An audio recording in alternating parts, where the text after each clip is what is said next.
Привет, мой голодный друг. Сегодня мы приготовим топ-3 пиццы мира. А перед началом ролика попрошу поставить лайк, подписаться на канал, а мы начинаем. Погнали.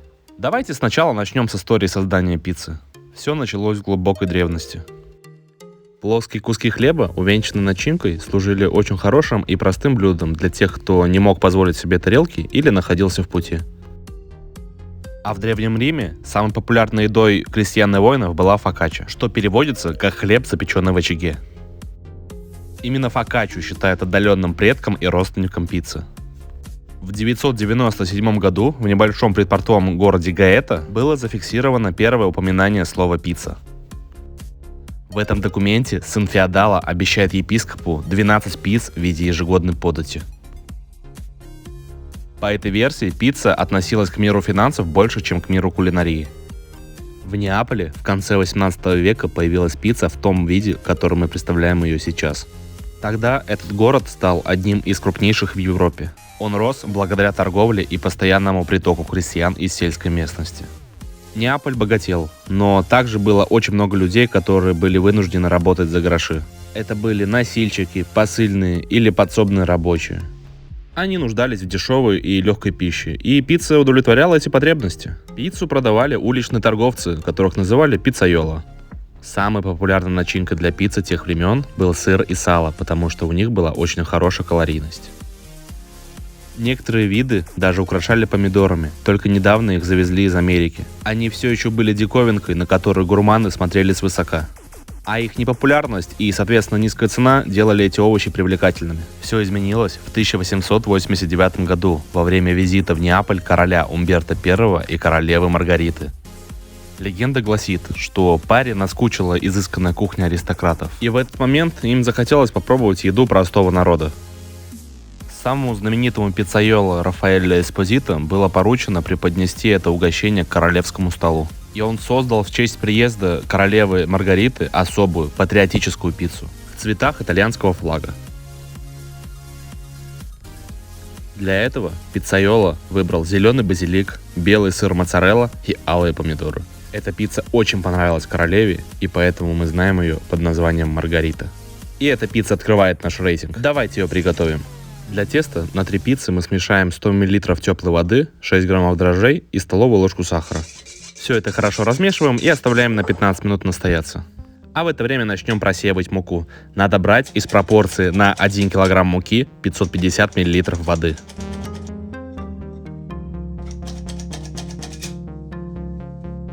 В просеянную муку добавляем чайную ложку соли и все хорошенько перемешиваем.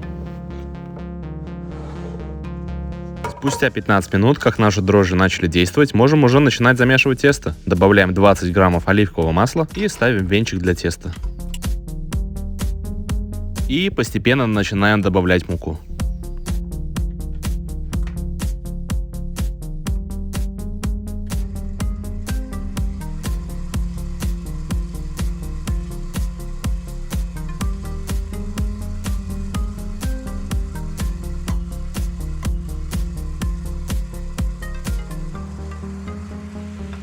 Вымешивать тесто нужно 15 минут.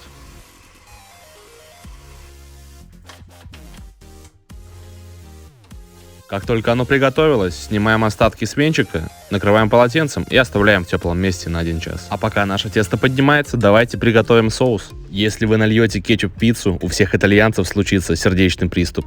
Поэтому мы будем готовить томатную пасту. Для этого берем очищенные от кожуры помидоры в собственном соку, добавляем несколько листиков базилика, примерно 1 чайную ложку орегано. И все это смешиваем в блендере. Переливаем получившийся соус в миску. Спустя час припыляем стол мукой и выкладываем на него наше тесто.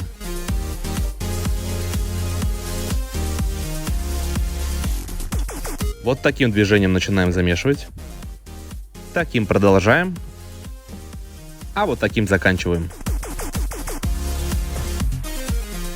Отправляем наше тесто в миску и даем ему отдохнуть примерно 15 минут.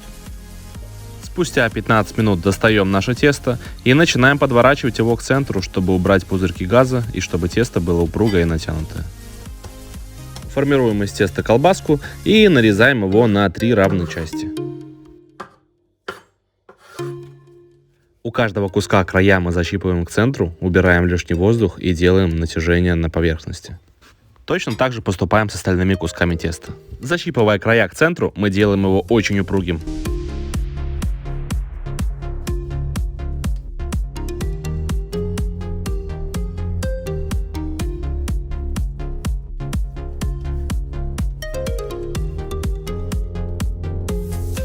Заготовки для основы мы сделали, накрываем их полотенцем и оставляем на 10 минут. Через 10 минут немного припыляем стол и выкладываем нашу заготовку. Не нужно пользоваться скалкой, потому что тесто очень легко раскатывается руками. Для жарки будем использовать обратную сторону противня. Припыляем его немного мукой и выкладываем сверху тесто. Наливаем соус и круговыми движениями равномерно распределяем его по всей поверхности. В классическом рецепте маргариты нет пармезана, но я его все равно добавлю. Прямо руками отрываем куски моцареллы и кладем их поверх пармезана.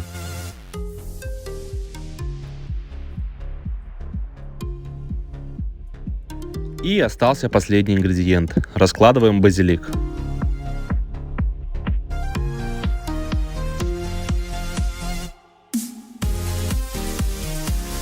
Разогреваем нашу духовку до максимальной температуры, в моем случае это 275 градусов, и отправляем пиццу примерно на 7-8 минут. Нарезаем пиццу на равные куски и подаем к столу.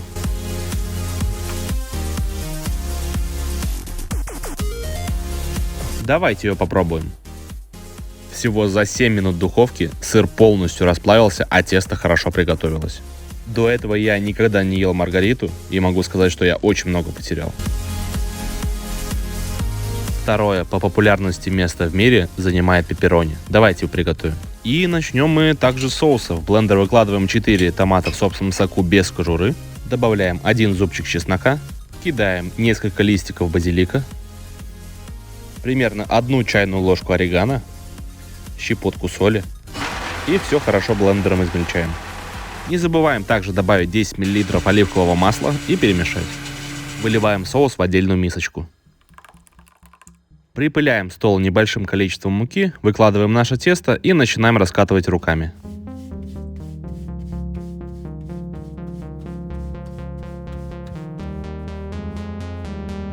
Как только раскатали тесто, поверх выливаем приготовленный соус и равномерно размазываем его круговыми движениями по всему слою.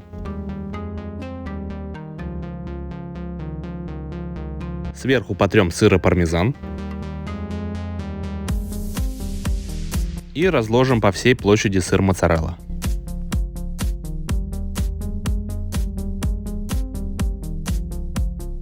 Сверху на сыр я выкладываю 2 вида колбасы. Это пепперони и салями.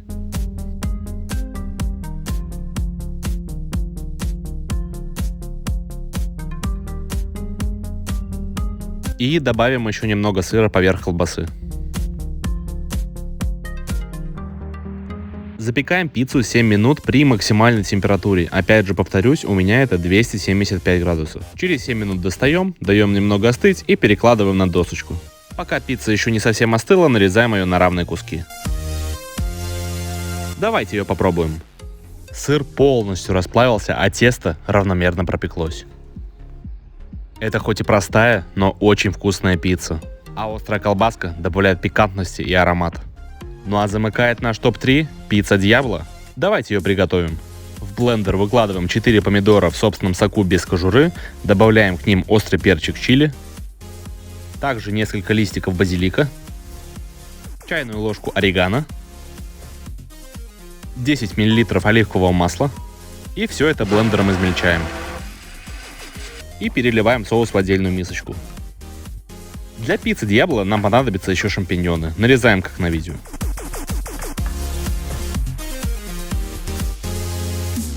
Припыляем немного стол мукой, выкладываем тесто и начинаем руками его раскатывать.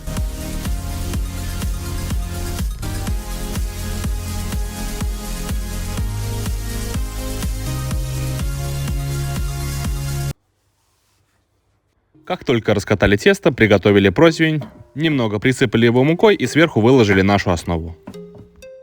Наливаем соус и равномерным слоем размазываем его круговыми движениями. Сверху добавляем сыр пармезан.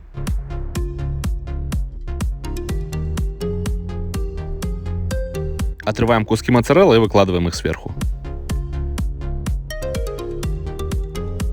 Сверху на сыр выкладываем колбасу чоризо.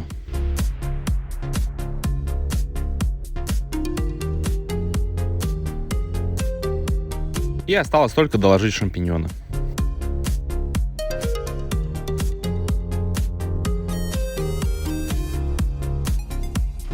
В разогретую до максимума духовку отправляем нашу пиццу примерно на 7 минут. А когда пицца приготовилась, достаем ее, даем немного остыть и перекладываем на досочку. Нарезаем ее на равные части.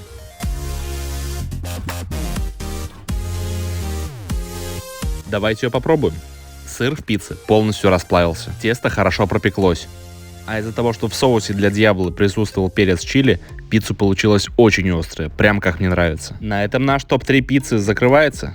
А если тебе, мой голодный друг, понравилось видео, ставь палец вверх. Если не подписан, жми подписаться. И напиши в комментариях, какая из этих пицц тебе понравилась больше всего. С вами был Шеф. До новых встреч. Пока.